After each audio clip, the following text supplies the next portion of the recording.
Greetings, taxable assets. Or should I say collateral damage? We are recording, Senior Auditor. I am well aware of the recording status. You citizens are currently listening to the heavy, uncompromising thud of a 300-page operational file slamming directly onto my metal desk. Yes, my lord. And now you are listening to me pour a painfully vital cup of recaf. You have been summoned to the Departmento Analytica for a mandatory financial liability audit. The ledger is open and ready. Good. I am the senior auditor assigned to this utterly forsaken sector, and sitting across from me is a junior scribe servitor who is currently staring at this physical ledger as if it might spontaneously detonate.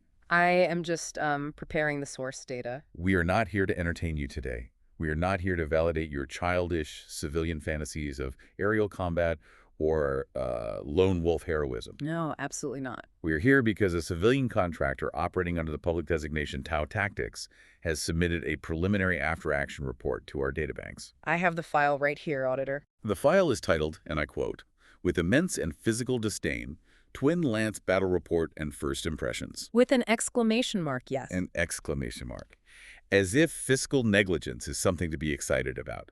It is my miserable, migraine-inducing duty to cross-reference their infantile excitement against the Departmento's official, uncompromising full Twin Lance Battle Report ledger. Shall I initiate the... Do not interrupt me while I am establishing the scope of the liability. The civilians out there, the gloss-brained propagandists who think a flashy paint job and dynamic aerial maneuvers win a planetary siege, are currently celebrating a 250-point liability. They seem very positive about it in the video, sir. They are celebrating it as if it were a mechanized savior sent by the Ethereals themselves. They are entirely delusional. I have the deep thing protocol ready. Then we are about to initiate it to violently audit this delusion for you, the citizens footing the bill. We are going to expose the absolute fiscal negligence at play here, line by agonizing line. Where should we begin, Senior Auditor? Scribe. Open the Tau Tactics file. Read the contractor's initial assessment of the asset's weapon systems, and speak up. Yes, right away. If you listeners at home can hear the grating hum of the ventilation system in this cursed archive, you will understand why I need my junior analyst to actually project his voice. Right. Welcome to the audit, citizens. Initiating playback of the civilian contractor's data sheet analysis now. Get to the numbers. The contractor, representing Tau Tactics, states that the Twin Lance is a high-mobility skirmisher with what he explicitly calls very strong unit profile. Very strong. Define strong for the court. He is incredibly enthusiastic about the primary ranged output. To break this down for the taxable assets listening who might not be familiar with standard Munitorum threat classifications, the Twin Lance provides high-volume fire. Let us hear this volume. It generates 8 shots at strength 6, armor penetration -1, and damage 2. A reasonable start, I suppose. The contractor notes that this is already a solid baseline. However, he becomes highly animated when discussing its close-range potential. He meets that within an engagement range of 6 inches, the Twin Lance becomes significantly more lethal. 6 inches. Keep that distance in mind, citizens. Continue. It gains an additional 6 shots at strength 8, AP -3, damage 3, and then 2 massive shots at strength 10, AP -4, damage D6. Is that all? Oh, and they also highlight a twin pulse blaster providing an additional 4 shots at strength 6, AP -1, damage 1. Just a horrific amalgamation of profiles. The contractor views this concentration of firepower in a single deployment footprint as an overwhelming net positive. He essentially argues that bringing this much variable destruction on a single chassis is an economical triumph. I am currently striking my lighter just to have a focal point for my frustration.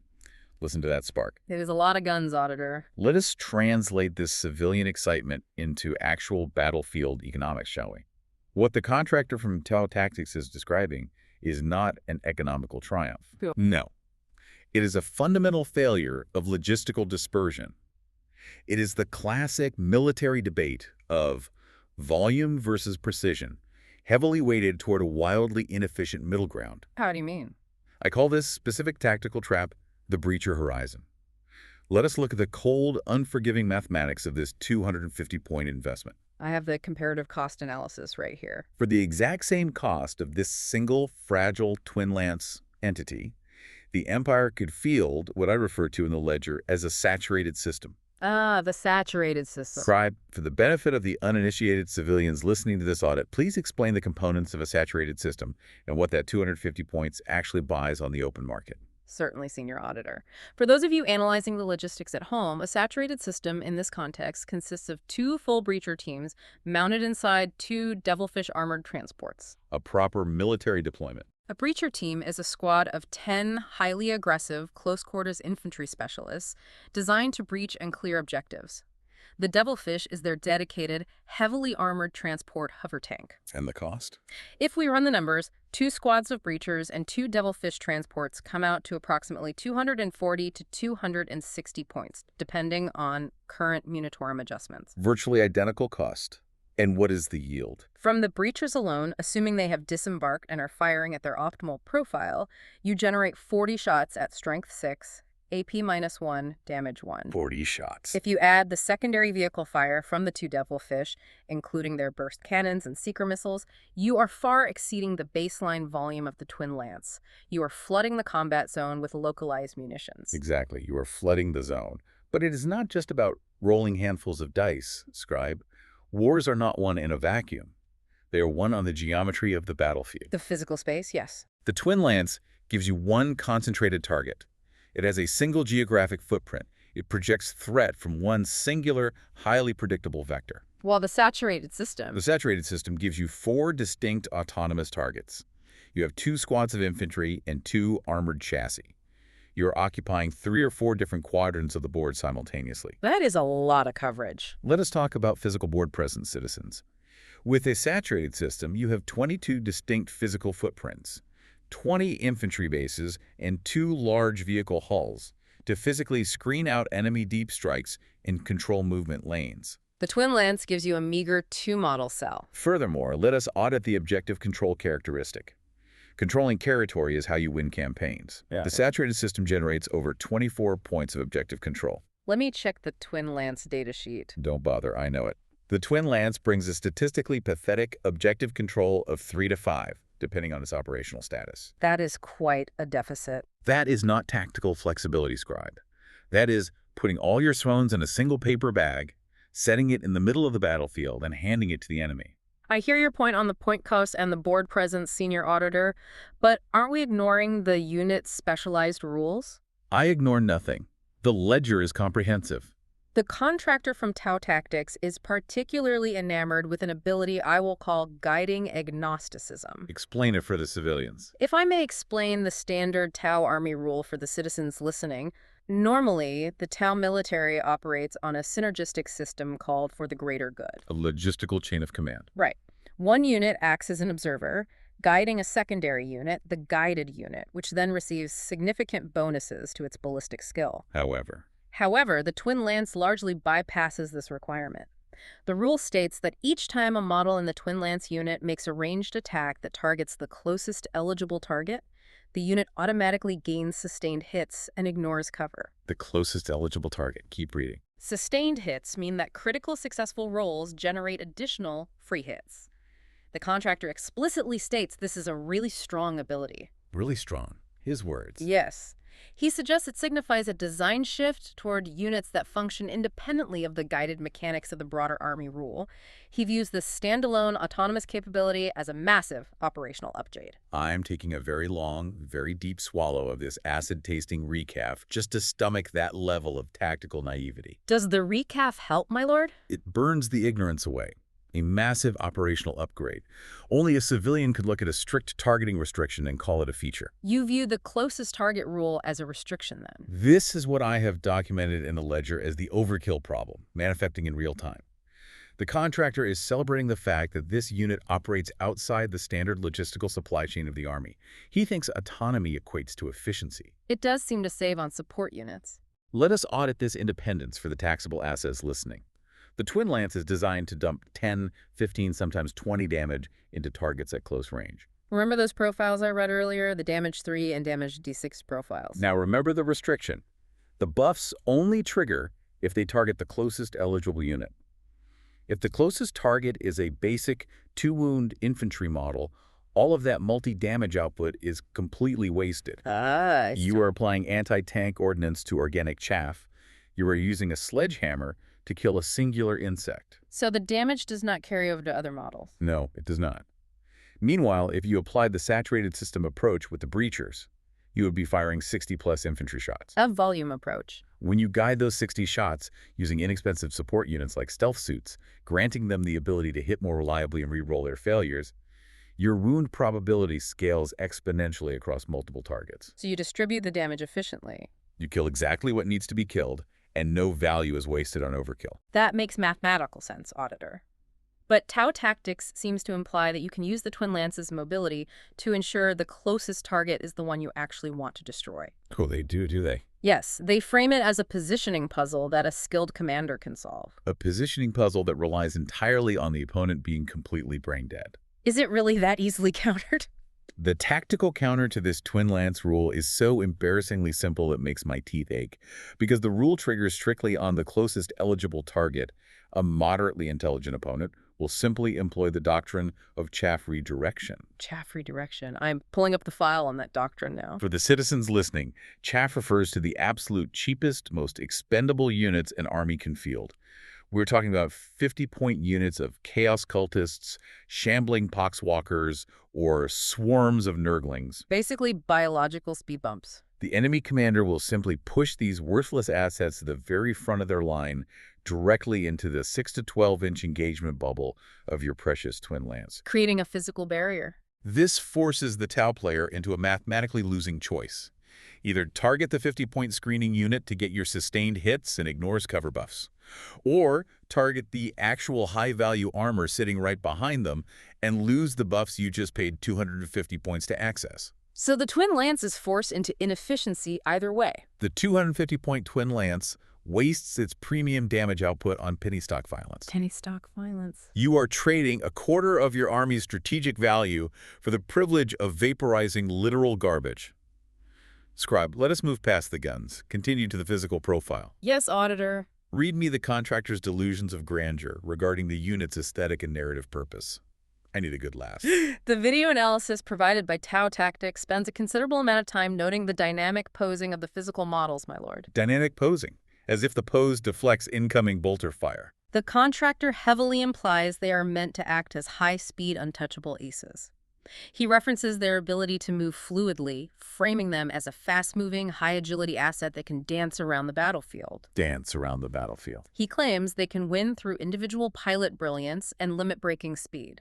He paints a very cinematic picture of two lone pilots holding off an entire army through sheer evasive superiority. This is the anime identity crisis of the Departmento Analytica laid bare in front of me. Anime identity crisis, sir. The contractor thinks he's playing Isamu Dyson in an experimental YF-19 from Macross Plus.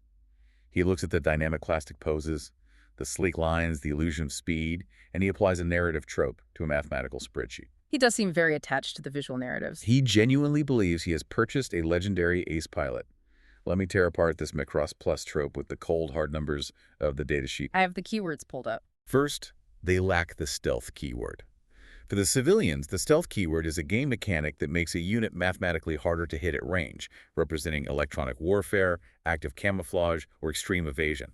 An experimental, untouchable prototype should possess this logically. But the Twin Lance, they are entirely visible and entirely vulnerable to standard optics.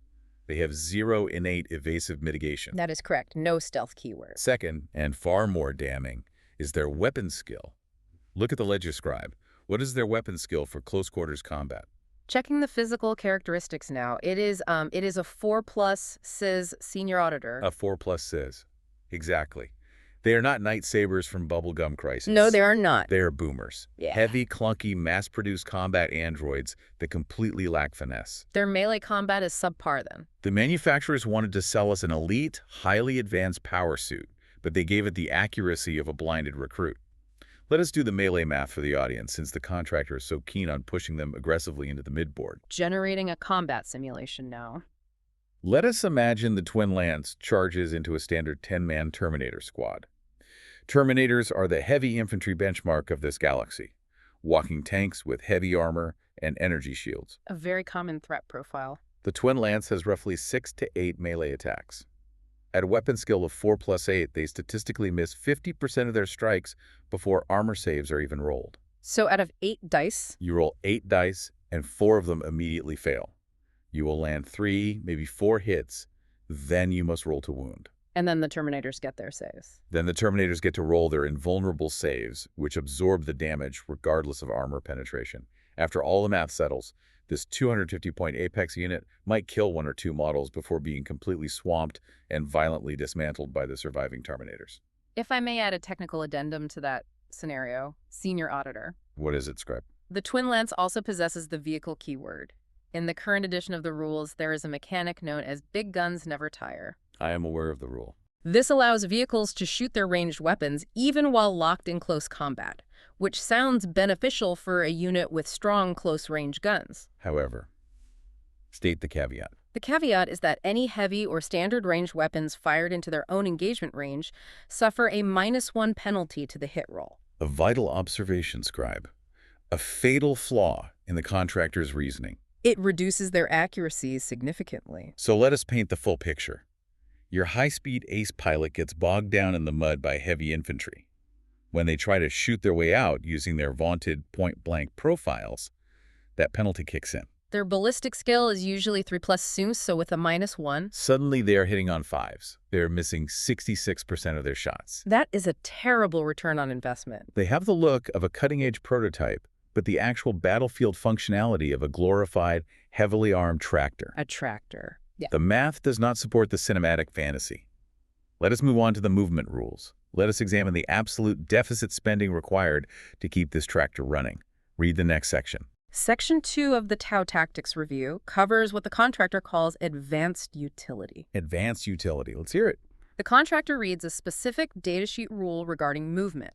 It states, at the end of the fight phase, either player's fight phase, this unit can make a normal move of 6 inches or a fallback move of 10 inches. And what does Tau Tactics think of this? The contractor describes this ability as, and I quote, verbatim, borderline broken. Borderline broken. He states it is absolutely cracked, providing essentially a free fire and fade maneuver every single turn. Absolutely correct. He argues this allows the unit to hop onto objectives to score points, or to stage safely behind terrain for the following turn, remaining entirely uninteractable by the enemy. Borderline broken. Yeah. That is the rallying cry of a commander who cannot calculate secondary order consequences. It does seem to provide a lot of safety, Auditor. What he is describing is not tactical dominance.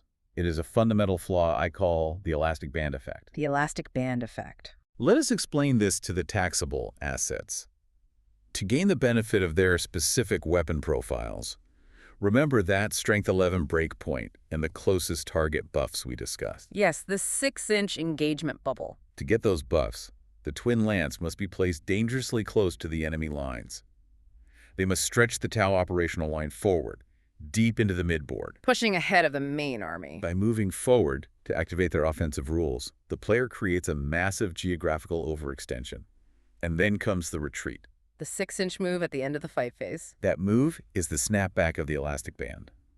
The further you stretch it to get into the enemy's face, the more likely you are to snap back into a position that leaves a massive gaping hole in your own defensive lines. Ah, I see the geographical issue now. When that 250-point unit hops back 6 inches to stay safe behind a ruined building, it leaves a 250-point vacuum in the midboard. An empty space where your front line used to be. The opponent simply walks their heavy infantry into that exact vacuum.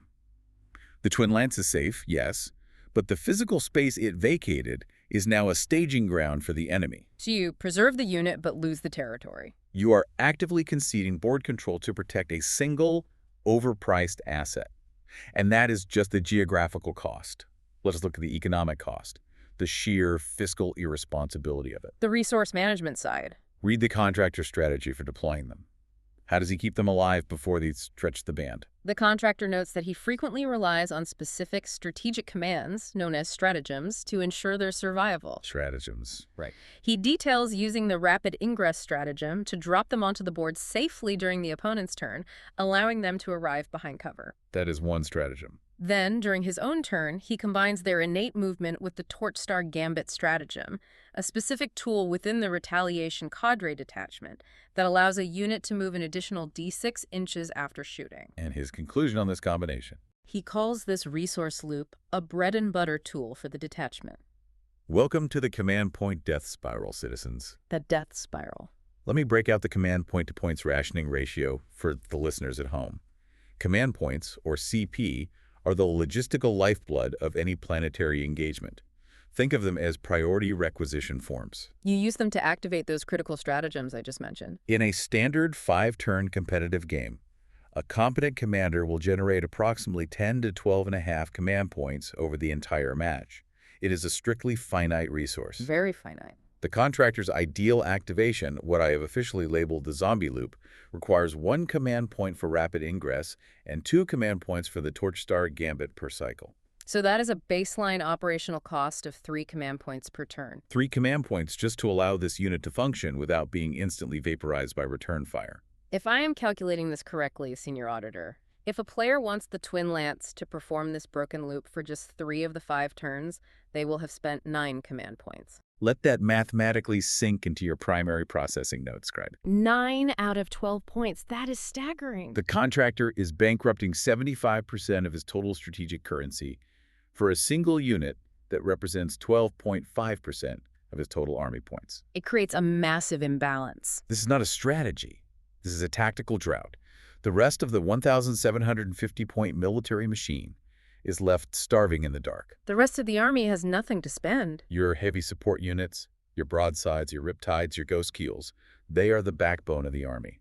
They're left with effectively 1 command point per turn to share among themselves for critical offensive buffs, like point-blank optimization, which increases armor penetration. Or defensive necessities like go to ground or overwatch, which allows them to shoot at moving enemies. Because the Twin Lance hogs all the command points, your heavy support is forced to fire without buffs, dropping their mathematical efficiency by 30 to 40% across the board. So the whole army suffers to make 1 unit look good. You haven't bought a tactical asset.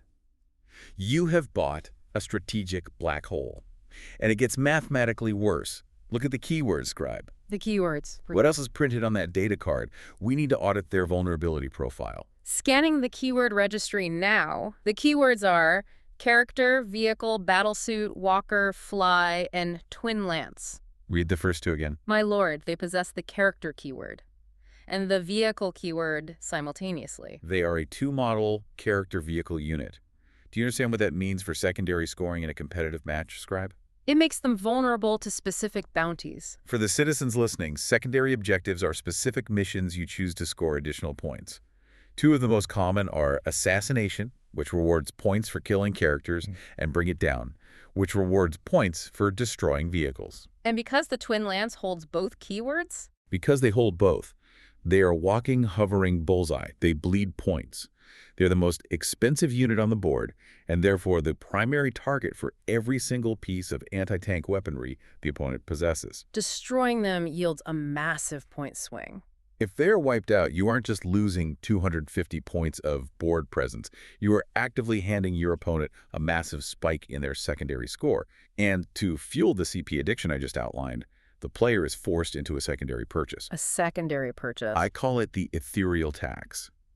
Because you are burning 3 CP a turn on the zombie loop, you are mathematically required to bring an Ethereal character. Oh, to generate extra command points? An Ethereal costs 50 points. Their sole purpose in this list is to act as a CP engine, sitting hidden in the backfield, rolling a die every turn, hoping for a 4+ just to subsidize the Lance's deficit spending. So you are actually spending 300 points once you factor in the support staff required to keep the logistics from collapsing. And logically, what happens if the opponent manages to destroy the Twin Lance early in the game? The Ethereal character is still sitting in the backfield. Exactly. The Ethereal becomes a vestigial organ, a sunk cost trap. It provides no offensive pressure. It provides 0 offensive pressure, generates a resource for a unit that no longer exists, and occupies a detachment slot that could have been used for actual objective scoring infantry. It is a cascading failure of points. This is not a battlefield strategy. This is a hostage situation, and the Twin Lance is holding your own army's economy at gunpoint. Auditor, are you all right? You're gripping the ledger very tightly. I am slamming my fist on this desk because I am losing my mind. And frankly, the conditions in this archive are not helping my temper. The archive conditions are standard Munitorum issue, sir. Standard issue. Listen to the catastrophic whine of that ventilation fan. How many times must I file a requisition order with the Administratum for basic maintenance? I submitted the form 3 months ago. It sounds like a dying Grox trapped inside a plasma reactor. And while we are on the subject of insufferable working conditions, The recaf they pump into this sector tastes like battery acid filtered through a rusty exhaust pipe. It is very bitter today. Do you know how much a single vial of standard issue abyssal black quill ink costs on the current logistics manifest, Scribe? I believe it is quite expensive. 3 months of a frontline guardsman's wages. I am forced to write these liability audits in the blood of my own stress-induced migraines because the Munitorum considers basic office supplies a luxury asset. Perhaps we should calm down and return to the... Listen to me, you taxable assets out there. You armchair generals sitting comfortably in your climate-controlled hab blocks. If any of you think you can balance the ledger better than I can. I'm sure they respect your authority, Auditor. If you think my assessment of the Twin Lance's CP drain is flawed, or if you believe the anime aesthetic is worth bankrupting your logistics, then by all means leave your corrections in the comment section below. A dangerous invitation, sir. Civilians always think they can do my job. They always think they know the math better than the Departmento auditors, right up until the audited casualties pile up, and the planetary governor demands to know why an entire sector was lost because some hotshot pilot wanted to do a barrel roll instead of holding the supply line. It happens far too often. Prove me wrong. I welcome the amusement. Pay your tithes and leave a comment. If I may respectfully steer us back to the ledger, Senior Auditor. Proceed. Part 3 of the file is the Battle Report case study. This might provide practical evidence of the unit's performance. Finally, we get to the field test. The contractor, playing the Retaliation Cadre Detachment, faced off against a Death Guard list known in the community as Mortarian's Hammer. A formidable army profile. This list was piloted by a highly respected player named Mike Pestilens. Yes. The field test. The moment of truth where theory meets the mud. Let us audit the deployment phase. Accessing deployment logs now. How did our fearless contractor, armed with his borderline, broken Macross ace, choose to deploy this 250-point vanguard of the Tau Empire? The report states that the Twin Lance was kept in Deep Strike Reserve alongside a unit of Fire Knife battlesuits. Deep Strike Reserve. Deep Strike, for our listeners, is a rule that allows units to start the game off the board and deploy later. And what was his justification for this? The contractor explicitly notes he made this decision to avoid indirect fire from the opponent's Plague Burst crawlers on turn 1. He states on the record that he was worried they would get blown off the map early if deployed normally. I am sparking my lighter again. The 12.5% cowardice. Let the ledger reflect this fundamental hypocrisy. Hypocrisy, Auditor. The contractor from Tau Tactics spends 20 minutes of the video praising the high-speed, dynamic, uninteractable nature of this unit. And his very first tactical decision is to hide them in a box completely off the board because he is terrified of a standard, slow-moving Plague Burst crawler. It does contradict the narrative of an untouchable ace. If your 250-point elite ace unit cannot survive deployment on turn 1, it's a liability, not an asset. By hiding the Twin Lance in Deep Strike, he effectively played with 12.5% fewer points on the board during the most critical phase of the game. The establishment of midboard geometry. Turn 1 is when you claim the primary objectives and set the battle lines. Yeah. He gave his opponent free rein to push into the center because his most expensive skirmisher was too fragile to actually skirmish. He conceded the early board control. But let us discuss this opponent. Read me the profile of Mike Pestilens. I want to know exactly who we are auditing on the other side of the table. The contractor mentions that Mike Pestilens is a very skilled opponent. He is often identified in the competitive community as a math teacher. A math teacher. He is known for explicitly talking through his decision-making process at the table and running millions of simulations prior to event to determine the most statistically probable outcomes for his list. Millions of simulations. And what was in this highly simulated list? For context, his Death Guard list contained a massive Toughness 12 Chaos Knight, 2 Toughness 10 Plague Burst Crawlers for artillery support, a Toughness 11 Soul Grinder, elite Deathshroud Terminators, and 30 Poxwalkers to act as a physical screen. A math teacher. He ran millions of simulations. Scribe, what we are about to review is the death of the simulator. The death of the simulator. We are auditing a pedagogical failure of the highest magnitude. Mike Pestilens treated Warhammer 40,000 as a static probability game rather than a dynamic logistical war. He relied too heavily on the averages. He played the math. John from Tau Tactics played the board. Let us audit the specific points where Mike's million simulations completely collapsed upon contact with physical reality. I have the turn-by-turn breakdown ready. Failure point number 1. Turn 1 and 2 resource allocation. Mike spent a massive portion of his points on indirect artillery fire from his plate burst crawlers. Those are the tanks that shoot without needing line of sight. But because John hid his fragile twin lance and fire knife units in deep strike, Mike's indirect fire had absolutely no high-value targets to shoot at. The simulated targets simply were not there. He simulated the durability and output of his tanks, but he was firing into a tactical void. He wasted 2 turns of shooting on empty space. That is an astute observation of the action economy, Auditor. Moving to failure point number 2, the report details a critical moment regarding movement. What happened in the movement phase? Mike had 30 poxwalkers and his massive 400-point Chaos Knight moving up the center. The contractor responded by infiltrating multiple 40-point units of Pathfinders directly into the movement lanes. Infiltrating Pathfinders. For the listeners, infiltrating allows a unit to deploy outside their deployment zone before the game begins. The Pathfinders physically block the movement paths of the massive Chaos Knight. Exactly. The geometry of move blocking. Mike allowed John to string out a thin line of incredibly cheap infantry to physically stall the advance of his most critical asset. The knight couldn't move past them. Mike calculated the high-value time, the turns where his knight should have been in the midboard scoring points and crushing armor. But he was completely blind to low-value geometry. The physical space occupied by the Pathfinders. You can simulate 1,000,000 dice rolls on a supercomputer, but you cannot simulate a player's willingness to sacrifice a 40-point unit of scouts to stall a 400-point behemoth for an entire turn. The knight was forced to either stop or waste its attacks on the scouts. Mike wasn't willing to lose his optimal firing positioning to clear the Pathfinder screen with his secondary weapons, so his entire army was trapped in his deployment zone. It is a logistical traffic jam caused by a refusal to adapt the simulation. And that leads into what you call the ghost value trap, Auditor. The ghost value trap. Detail it. The report notes that Mike held his best elite melee unit, the Deathshroud Terminators, in reserve for an agonizingly long time. He kept them off the board for the majority of the early game. And what was his rationale for keeping his best infantry off the table? When asked why, he stated he was trying to hold them back to specifically counter the Twin Lance when it finally arrived from Deep Strike. He simulated a counterplay for a unit that John hadn't even dropped on the board yet. This is failure point number 3. Reacting to a threat that isn't present. Mike allowed 250 points of ghost value to completely paralyze his most lethal infantry. He was playing against a phantom. The Twin Lance exerted more influence while sitting in a carrying case than it did on the actual battlefield. It functioned as a psychological deterrent. Mike surrendered the midboard because he was terrified of a math equation that hadn't even resolved.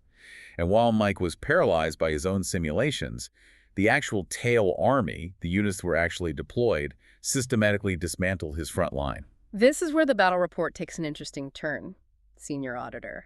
The contractor notes that he actually won the game. He won, despite his deployment errors. Despite the CP drain and the deployment cowardice, Tau Tactics claims victory. He states that in the mid-game, his heavy support units, the Broadsides and Riptides, were able to push back the Chaos Knight and the Soul Grinder. The heavy support units, of course. They consistently rolled devastating wounds, a rule that bypasses armor entirely, dealing direct damage. The contractor attributes the turning point of the game to this massive, sustained damage output from his backline. Finally. A singular grain of truth in a desert of hype.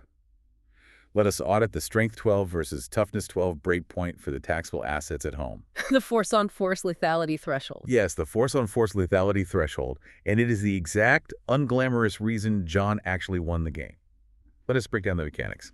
Mike Pestilens brought a vehicle hammer list. Heavy armor, incredibly high toughness. To contextualize this for the civilians, a Toughness 12 Chaos Knight is a walking fortress of warp-forged steel. Small arms fire bounces off it like rain. The Twin Lance, even at point-blank range using its absolute maximum output, peaks at Strength 11. Which is lower than Toughness 12. In this game system, if your weapon strength is lower than the target's toughness, you struggle to damage it. Against the Toughness 12 Knight, the Twin Lance is wounding on 5s. A very low probability of success. Against the Toughness 10 Crawlers, it is wounding on 5s. It is mathematically inefficient against the specific defensive profiles Mike brought to the table. But what did John have sitting quietly in his backline? The list included 3 solo broadside battlesuits and a ghost keel battlesuit, equipped with heavy rail rifles and fusion colliders. Those weapons are explicitly rated at Strength 12. Strength 12 weaponry, the exact threshold required. In the current edition of the rules, if your strength is equal to the target's toughness, you successfully wound on a die roll of a 4+. A 50-50 chance. If your strength is greater than the toughness, you wound on a 3+.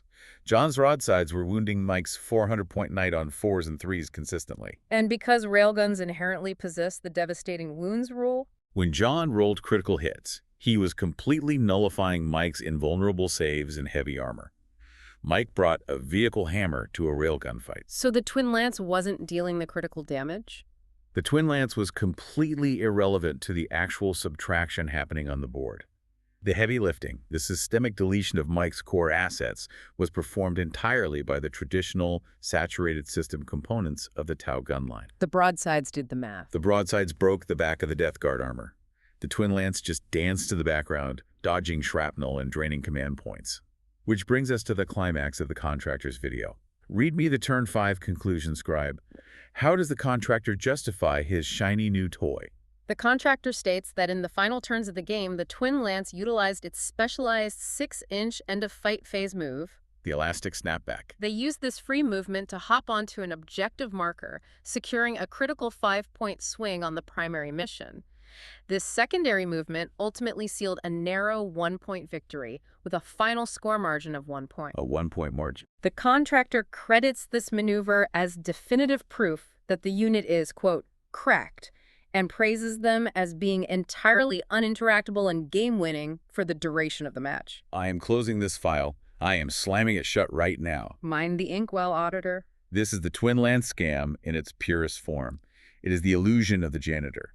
The Twin Lance did not win this game.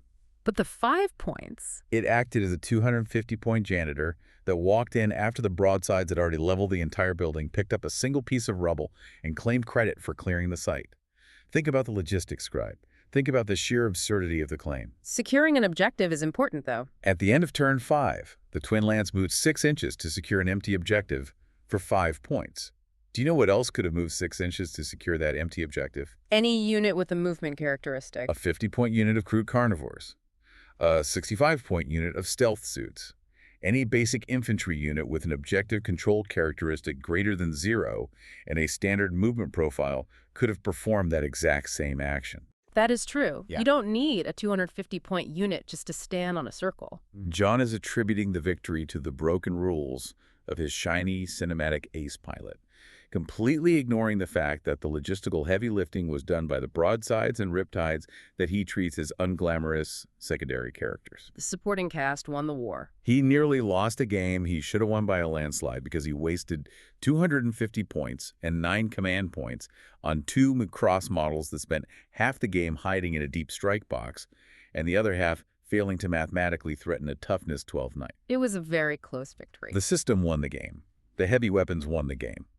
The hero just flew in at the last second to take the credit for the camera. So, Senior Auditor, if we conclude that the Twin Lance is a logistical liability, a massive CP drain, and a tactical scam that relies on overkill and the illusion of utility, what does the Departmento Analytica officially recommend? A fair question. If we remove this 250-point asset from the ledger, what is the restructured solution for the taxable assets who actually want to win their campaigns? I am letting out a heavy sigh of exhaustion.